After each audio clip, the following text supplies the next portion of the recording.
মুর্শিদাবাদ জেলার ভগবানগোলা বিধানসভার উপনির্বাচনে প্রার্থী ঘোষণা করল তৃণমূল কংগ্রেস। প্রার্থী হলেন ভগবানগোলার রিয়াত হোসেন সরকার।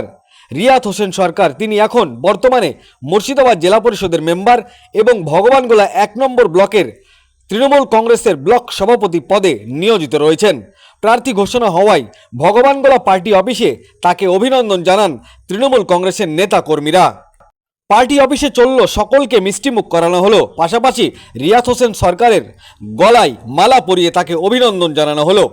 দেখুন সেই ছবি আমাদের আখেরিগঞ্জ নিউজ চ্যানেলের পর্দায়।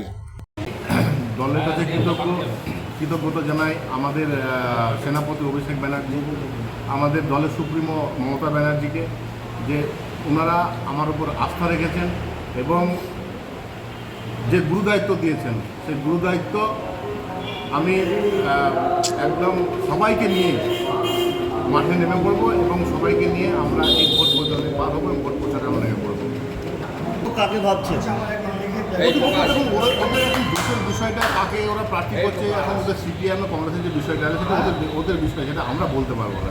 এবং আমরা আমাদের যখন প্রতিপক্ষ বলতে আমরা প্রতিপক্ষকে কিছু মনেই করছি না আমরা এই মুহূর্তে।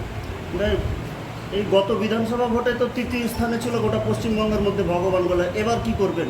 তার মার্জিনটা বেরোবে, বেশি হবে না কম হবে?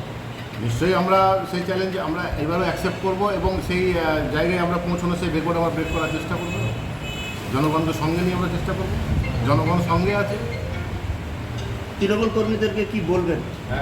সবাইকে শুভেচ্ছা জানাই, সবাইকে এই যে আনন্দ ঘন মুহূর্ত এবং আমাদের মাঝে আজকে একটা বেদনার দিনও বটে যে আমাদের মাঝে আজকে ইদ্রিস আলী সাহেব নেই, ঠিক আছে। ওনাকেও আজকে আমরা দলের পক্ষ থেকে সমবেদনা জানাচ্ছি, ভগবানগোলাবাসীর পক্ষ থেকে, ভগবানগোলা বিধানসভার পক্ষ থেকে সমবেদনা জানাচ্ছি, আমার দলের পক্ষ থেকে সমবেদনা জানাচ্ছি ওনাকে এবং ওনার ফ্যামিলিকে, এবং ওনার দোয়া আশীর্বাদ নিয়ে আমরা এবং আমাদের দলের সুপ্রিমো মমতা ব্যানার্জির দোয়া আশীর্বাদ নিয়ে এবং আমাদের সেনাপতি অভিষেক ব্যানার্জির দোয়া আশীর্বাদ নিয়ে এবং জনগণের দোয়া আশীর্বাদ নিয়ে আমরা ভোটের ময়দানে আমরা নামব।